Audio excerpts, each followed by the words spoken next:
Welcome to ഞാൻ നിങ്ങളുടെ സ്വന്തം ജസിനാസ്. എടാ മക്കളെ, നമ്മുടെ അവസാനത്തെ ചാപ്റ്ററിലടാ കിസാനെ കുറിച്ച് ഒരു കവിത പഠിച്ചില്ലേ? യെസ്. അപ്പൊ ആ കവിതയിൽ നിന്ന് ഉറപ്പായും ചോദിക്കും, എന്ത് ആ കവിതയുടെ ആശയം ചോദിക്കും. ഉറപ്പല്ലേ? നമ്മൾ പഠിക്കണ്ടേ? നമ്മൾ പഠിച്ചാലല്ലേ അടിപൊളിയായിട്ട് എഴുതാൻ പറ്റുള്ളൂ. സോ ആ കവിതയുടെ ആശയം വളരെ സിമ്പിൾ ആയിട്ട് അതിലുള്ള പ്രധാനപ്പെട്ട ഭാഗങ്ങളൊക്കെ എടുത്തുകൊണ്ട് നമ്മൾ ഇതേ പഠിക്കാൻ പോവാണ്. നമ്മൾ എക്സാമിന് ചോദിച്ചാൽ നമുക്കൊരു കുഴപ്പമില്ല, നമ്മൾ അടിപൊളിയായിട്ട് എഴുതും അല്ലേടാ?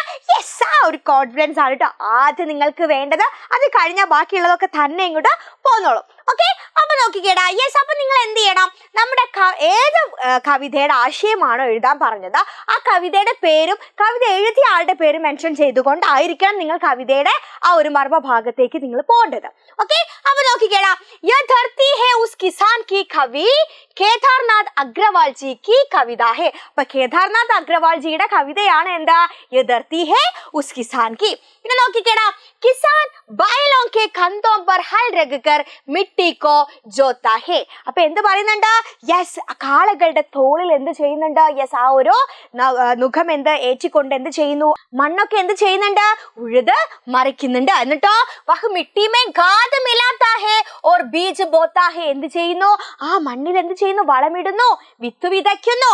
പിന്നെയോ കിസാൻ വർഷ ഓർ ധൂപ് മേ കാം കർത്താ ഹേ.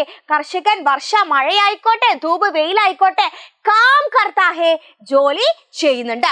ഹർ നയേ വർഷമേ ഓരോ പുതിയ വർഷവും അപ്പനെ ഗൂൺ പസീനേക്കോ ഏക്ക് കർക്കെ തന്റെ രക്തവും വിയർപ്പും ഒക്കെ ഒന്നാക്കിക്കൊണ്ട് അന്ന ഉപചാത്താഹെ എന്ത് ചെയ്യുന്നുണ്ട്? അന്നം ഉൽപാദിപ്പിക്കുന്നു, വിളവ് ഉണ്ടാക്കുന്നു. കിസാൻ മിട്ടി കാ മർമ്മ സമജ്താഹെ. ഒരു കർഷകന് മിട്ടി മണ്ണിന്റെ മർമ്മ സമജ്താഹെ മർമ്മം അറിയാം.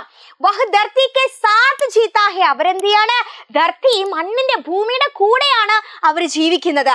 കിസാൻ അപ്പനെ തൻ കി ഖാദ് ഡാൽക്കർ അർത്ഥാത് കഠിൻ പരിശ്രമം കർക്കെ ധർത്തി കോ ജീവിത് രഖ്താ ഹേ. തന്റെ ശരീരത്തിന്റെ വളം നൽകിക്കൊണ്ട്, അതായത് മണ്ണിന്റെ കൂടെ ജീവിച്ച് മണ്ണിന് വേണ്ടിയിട്ടാണ് അവർ ജീവിക്കുന്നത് അല്ലെ. അതിലൂടെ എന്ത് ചെയ്യുന്നുണ്ട്? ആ യെസ്, ഒരുപാട്, അതായത് സമ്പൽ സമൃദ്ധി എന്ത് ചെയ്യുന്നുണ്ട്? അവര് ഉണ്ടാക്കുന്നുണ്ട്. പിന്നെയോ വഹ് മിട്ടി മേം ഫസൽ രൂപി സോനേക്ക സ്വപ്ന ദേഖ്താ ഹേ. അവര് മണ്ണിൽ എന്താണ്?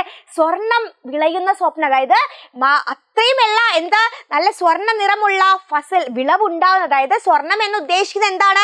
നല്ല വിളവ് അല്ലെ. നല്ല വിളവാണ് എന്ത് ചെയ്യുന്നത്? അവര് സ്വപ്നം കാണുന്നത്. ഫസൽ ഉഗാകർ ഹി കിസാൻ മിട്ടി കോ ജീവിത് രഖ്താ ഹേ ഓ സ്വയം ജീതാ ഹേ. അതുപോലെ എന്താ? നല്ല വിളവ് ഉണ്ടാക്കിക്കൊണ്ട് മണ്ണിന് ജീവൻ ഉണ്ടാക്കുന്നല്ലേ, അതുപോലെ അവരെന്ത് ചെയ്യുന്നുണ്ട്? സ്വയം ജീവിക്കുന്നു. പിന്നെയോ ഇസ് പ്രകാർ യേ ധർത്തി ഉസ് കിസാൻ കി ഹേ ജോ ഇസ് പർ മെഹനത് കർക്കെ അന്ന ഉപജാതാ ഹേ. അപ്പൊ ഇപ്രകാരം എന്താണ്? ആ മണ്ണിൽ പ്രവർത്തിച്ച് മണ്ണിനോട് കൂടെ ചേർന്നിട്ടാണ് എന്ത് ചെയ്യുന്നത്? യെസ്, ഒരുപാട് വിളവ് ഉണ്ടാക്കിയെടുക്കുന്നത്. ഇത്രയും കാര്യമാണ് എന്ത് ഈ ഒരു കവിതയിൽ പറയുന്നുള്ളൂ.